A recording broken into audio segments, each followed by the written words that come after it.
Corner table talk के इस episode में मेरे साथ हैं चेतन शेषमा, जिनका हाल ही में आईबीपीएस द्वारा आयोजित पीओ एग्जाम में सेंट्रल बैंक ऑफ इंडिया में फाइनल अलॉटमेंट हुआ है। चेतन इससे पहले अंकिता से मैं बात कर चुका हूँ, रिंकू से बात कर चुका हूँ और वैशाली से भी बात कर चुका हूँ। अंकिता से हमने बात की थी कि एग्जाम्स और एग्जाम का जो प्रेशर है उसमें क्या रिलेशन है। फिर रिंकू से हमने बात की कि एग्जाम में जो कम्युनिकेशन स्किल्स है उसका क्या संबंध है।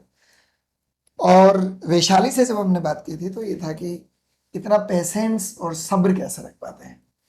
आज मैं आपके माध्यम से विद्यार्थियों के लिए ये चाहूँगा कि आप ये बताइए कि जब कोई विद्यार्थी इस एग्ज़ाम को शुरू करता है तो जो हम कोचिंग वाले दावा कर देते हैं 2 महीने में कोर्स कर दो, 3 महीने में कोर्स कर दो, 4 महीने में कोर्स कर दो।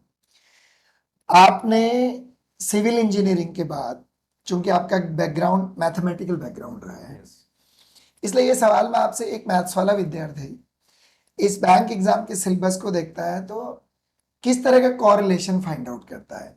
तो मेरा आपसे पहला सवाल ये होगा कि इस एग्जाम की जो क्वांट है और जो बाकी एग्जाम्स की क्वांट है, चाहे वो जेई की प्रिपरेशन में हो या कोई और अदर कॉम्पिटिटिव एग्जाम की प्रिपरेशन हो, उसमें आपको क्या अंतर लगता है? आई थिंक जो बैंकिंग लेवल का जो क्वांट है वो अपने आप में काफ़ी क्रिस्प है। ओके। और उसमें जो सबसे ज़्यादा अमाउंट ऑफ जो चीज़ हमें चाहिए होता है वो होता है प्रैक्टिस। ओके। तो उसमें जहाँ जैसे मैंने जो स्टार्ट किया था, तो जो सबसे बड़ा मिथ जो इसको लेके रहता है वो हम जैसे इन जनरल बैंकिंग में लेके रहता है वो होता है स्पीड। Speed, yes. यस। तो स्पीड को लेके पहले दिन से ही कैंडिडेट को लगता है कि मुझे स्पीड पे फोकस करना चाहिए। Right. That is the biggest problem और बिगेस्ट मिथ है कि हमें इस एग्जाम में स्पीड से ज़्यादा कॉन्सेप्ट पे बिल्ड होना चाहिए। कॉन्सेप्ट बिल्ड होना चाहिए। स्पीड ऑब्वियसली मैटर करेगी प्रीलिम्स में, but that will come after your concept. आपके राइट। कॉन्सेप्ट पहले होंगे, स्पीड बाद में आएगी। स्पीड मैंने काफी बच्चों को देखा है कि जब अपनी तैयारी शुरू करते हैं तो कॉन्सेप्ट के इंटर रिलेशन बिल्ड होने से पहले स्टूडेंट्स लाइब्रेरीज में बैठ के सौ सवाल कर रहे होता है। करेक्ट। जैसे मैंने आज किसी को सिंप्लीफिकेशन करवाया। अब मैं ये मानता हूँ कि सिंप्लीफिकेशन, अप्रोक्सीमेशन, क्वाड्रेटिक इक्वेशन, ये जितने भी इवन नंबर सीरीज और अरिथमेटिक डीआई, जितना भी ये वाला हिस्सा है, जब आपका जैसे जैसे सिलेबस आगे जाता जाएगा जी। वो आपको अपने आप ही शॉर्टकट आपके लिए बिल्ड कर देगा। करेक्ट। पर स्टूडेंट्स में जल्दी रहती है कि वो नेचुरली, ऑर्गेनिकली वो शॉर्टकट्स आपकी मानसिक क्षमता बढ़ने से अपने आप बिल्ड होने चाहिए। उसकी बजाय विद्यार्थी उसको फोर्सिबली कहीं से कोई टेक्निक या शॉर्टकट सीख करके करना चाह रहे हैं। They will find out on YouTube कि इस सवाल को कैसे शॉर्टकट तरीके से किया जाए। तो आपने भी कभी इस YouTube वाले मेथड को थोड़ा अपनाया है? नहीं, मैंने एक्चुअली ऐसा चीज़ कभी नहीं किया। आई थिंक सबसे ज़्यादा जो बड़ी चीज़ मैंने करी वो थी कॉन्सेप्ट बिल्डिंग पे। तो मेरे जो ब्रदर इन लॉ हैं तो उन्होंने मेरे को जो गाइड किया, he just focused on one thing, that build your concepts. ठीक है। This will ultimately help you in the mains, right. Because ultimate fight तो मेंस में ही है। अल्टीमेट फाइट तो मेंस में ही है। द प्रॉब्लम इज दैट कि हम लोग ये देखते हैं कि हमारी जो फाइट है वो प्रीलिम्स की है। प्रीलिम्स में तो सबसे आपको बड़ा एक दिन एंट्री लेनी है बस। दूसरा मिथ यही होता है। तो मतलब ज्यादातर स्टूडेंट्स, मैंने ये भी देखा है कि वो प्रीलिम्स के साथ लगे रहते हैं। There is one more thing, क्योंकि मेंस जो है पेशेंस मांगता है। ठीक है। 3 घंटा आपको बैठ के लिखना है, बड़े बड़े क्वेश्चंस करने हैं, इतने बड़े बड़े पढ़ने, आधा बड़े आधा बड़े पढ़ने हैं, you have to solve throughout the pages. Prelims में एक सवाल एक पेज में, मतलब वहां पे 10-10 सवाल हो जाते हैं। तो there is also the problem is the comfort level. तो ये इस तैयारी में जब आपने शुरू किया और आपके ब्रदर इन लॉ जो है वो खुद ही एसबीआई में है। एसबीआई में है, Yes. तो मेरा इसमें एक और बड़ा सवाल रहता है कि मान लीजिए जैसे आपको तो गाइडेंस मिल गया है कि आपके ब्रदर इन लॉ ने कह दिया कि यार focus on concept, don't go after this speed thing, speed things, yes, that will come later. That will come later. वो मैं उसको टर्सरी स्किल बोलता हूँ। यस। फर्स्ट स्किल है रीडिंग, दूसरा है सब्जेक्ट कॉन्सेप्ट्स, और तीसरी जो स्किल है वो है स्पीड। यदि आप रूटीन में एक जनरल इंटरेस्ट की रीडिंग करते हैं तो आपका जनरल अवेयरनेस बहुत अच्छा रहता है। यस, हमारे यहाँ मैंने देखा है कि विद्यार्थियों का जनरल अवेयरनेस बहुत ही पुअर रहता है, और आप जानते हो कि इंटरव्यूज में उसका कितना प्रीमियम आपको पे करना पड़ता है। एब्सोल्युटली वही चीज काम आती है। वही चीज काम आती है।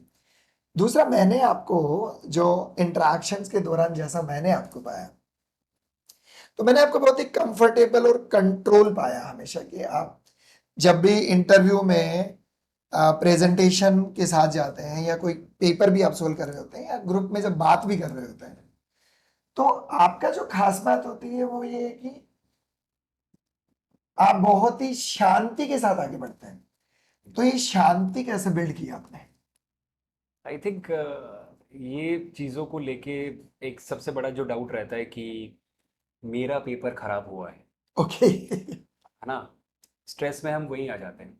And I think you are right कि मेरा जो ये जो नेचर है वो मेरे को मेंस में भी हेल्प किया। I was just focusing that कि मुझे जितना आता है मैं उस तरीके से उसको वैसे वैसे करता जाऊंगा, बिकॉज मेंस में कोई स्ट्रैटेजी नहीं हो सकती। There is right, no strategy. There is no strategy.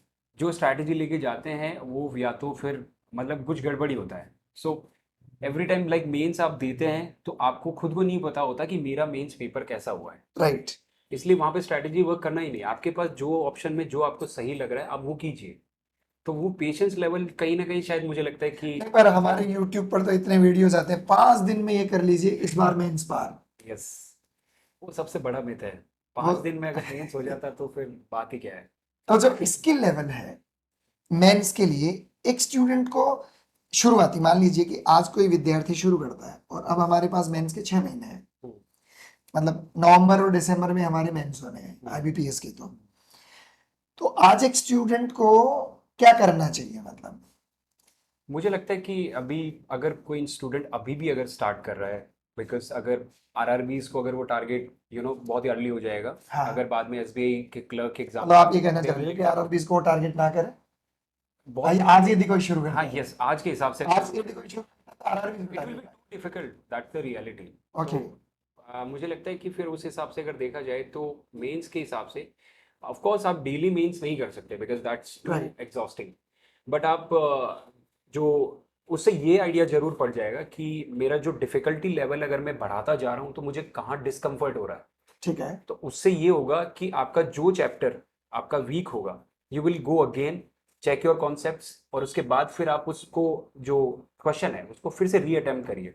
जब आप उस क्वेश्चन को रीअटेम्प्ट करेंगे तब आप देखेंगे कि मैंने पहले कहाँ गलती करी थी, और दोबारा जब मैंने किया तो वो तो आप ये कह रहे हैं कि एक स्टूडेंट को मेंस एग्जाम के लिए मिनी मॉक्स पर जाना चाहिए? Yes absolutely. मिनी मॉक्स पे जाना चाहिए। यस। मतलब यदि आपका क्वेश्चन पेपर में 35 क्वेश्चन होता है तो आपको 10-15 क्वेश्चंस की हाँ आदत डालनी चाहिए। बिकॉज उस तरीके के हम जैसे मैंने अभी पहले कहा कि प्रीलिम्स हमें कंफर्ट देता है, right. Same type of question simple question हम सॉल्व यस। करते हैं। तो वहां पे मेंस में जाके हम बहुत ज्यादा यूं हो जाते हैं कि यार ये क्वेश्चन तो बहुत बड़े हैं। तो आपका एक्सपीरियंस कैसा रहा था, मतलब जब जब आपने मेंस दिया, तो हम्म। मेंस के बाद हर आदमी को लगता है एक बार तो शॉक की स्थिति में होता है। यस। तो आपका जो फर्स्ट रिस्पॉन्स था वो कैसा था? तो मतलब मैं जो है थ्रू आउट दी एग्ज़ाम जो है सबसे बड़ी चीज़ मैंने थोड़ा खुद को पेशेंस वो रखा। और एक्सपीरियंस मेरा बिल्कुल काफ़ी तगड़ा ही था क्योंकि मेंस अपने आप में it's I mean SSC students को या किसी बाकी स्टूडेंट्स को जब हम पूछते हैं कि यार बैंकिंग का mains is very tough right. Ultimately, and even the English is completely reading based. Completely reading. Right है ना? तो वो जो चीज़ है रीडिंग इज ऑल अगेन फिर हम कह सकते हैं कि वो पेशेंस चाहिए क्योंकि पढ़ना अल्टीमेटली वैसे वैसे सॉल्व करना। राइट। तो मेरे लिए काफ़ी तगड़ा ही रहा वैसे एक्सपीरियंस तो मेंस का। बाहर आके ऐसा लगा कि मुझे नहीं पता था कैसा हुआ। राइट। मैंने पेपर सॉल्व किया और मुझे बात आ गया। और बात अब जब हम बाहर निकल के बात कर रहे थे कि यार पेपर काफ़ी टफ था एंड ऑल दैट, तो काफ़ी तगड़ा ही रहा एक्सपीरियंस तो। मतलब नहीं, तो पर उसमें कॉन्फिडेंस कितना, मतलब बाहर आए होंगे, कुछ लोगों से सुना होगा, तो कुछ I लोग was- तो। मैं काफ़ी न्यूट्रल था टू बी ऑनेस्ट, क्योंकि जो है ये चीज़ मेरे को पहले ही बता दी गई थी कि मेंस आपका कैसा हुआ यू विल नेवर नो। आपको यू वहाँ विल। पे आपको मैं एक्चुअली मैं देख रहा था वहाँ पे 5 का ग्रुप है वो बैठा है तो वो कह रहे हैं कि यार ठीक ठाक था जी ये no paper was okay okay. Then again मैं थोड़ा सा आगे जाके जब 5 लोगों से बात किया तो तो उन्होंने तो कहा तो हमारे तो मतलब बत्ती गुल सी हो गई। बत्ती गुल सी होगी। तो वो चीज़ को लेके ना काफ़ी डाउटफुल रहता है। तो मुझे लगता है कि ऐसे में आपको जब आप, वही मैं कह रहा हूँ कि कॉन्सेप्ट अगर आपके क्लियर होंगे तो आप मेंस पे मेंस दिए जाएंगे, यू विल नेवर नो आपका कौन सा मेंस क्लियर हो गया, और हु नोस आपका 6 के 6 एग्जाम क्लियर हो जाए। नॉर्मली मैं ये हमेशा क्लास में एक बात कहता हूँ कि शुरुआती दिनों में यदि आपको जल्दी सीखना है तो सीखने में जल्दी ना करें, यस, क्योंकि speed will take care of itself. बिल्कुल सही। लेकिन आप रीडिंग के लिए तो जनरल अवेयरनेस जो कि इंटरव्यू में बहुत मायने रखता है। बहुत मायने रखता है। आप ये बताइए कि जनरल अवेयरनेस के लिए इन जनरल जो आर्टिकल रीडिंग्स हैं, हम्म चाहे वो न्यूज़पेपर से हो या हम्म किसी मैगजीन से हो, हम्म। उसका आपकी ओवरऑल प्रेपरेशन में कितना योगदान आपने रियलाइज किया है? मुझे लगता है कि ये सब पढ़ने से आपका जो जो थॉट प्रोसेस है राइट। काफ़ी नेचुरल सा हो जाता है। ओके। अब जैसे हम कहते हैं कि आपको ज़्यादा डीप में नहीं जाना है, but you should know these things in a temporarily manner, मतलब राइट। आपको ऊपर हाँ, से मोटा मोटा तो मोटा सुपरफिशियली मोटा तो पता हो। सुपरफिशियली वो पता होना चाहिए, I think.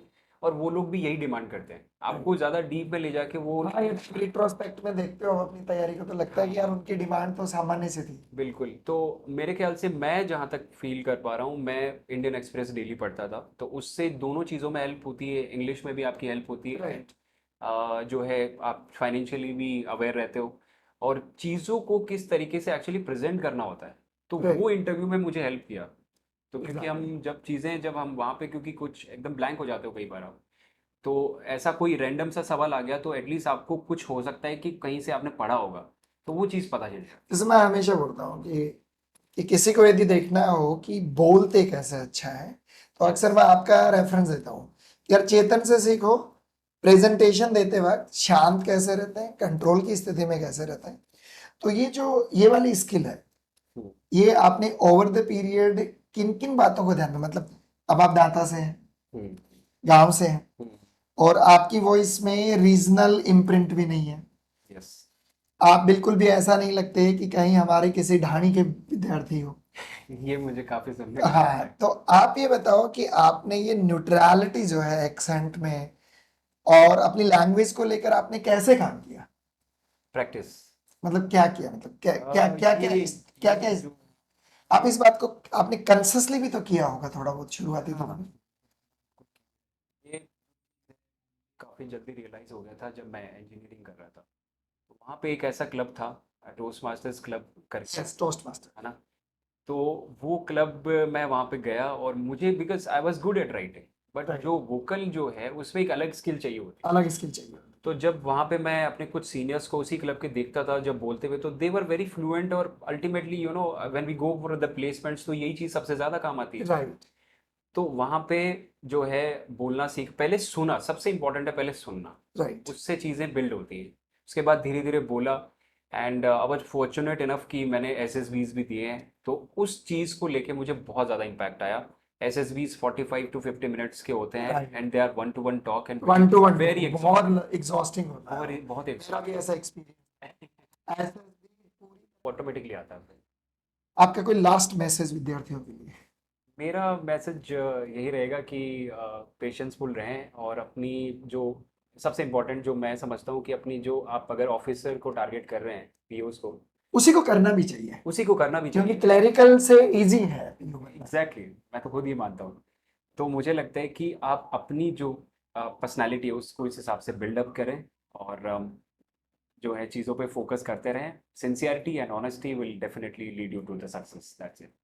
So be patient, और ये बार बार एक ही बात उभर के आ रही है कि थोड़ा सब्र रखिए और जो कॉन्सेप्ट्स हैं उन पे काम करते रहिए। अगली कॉर्नर टेबल टॉक में हम फिर ऐसे ही एक और सिंसियर और बहुत ज़्यादा डेडिकेटेड फाइनली सेलेक्टेड PO से हम मिलेंगे।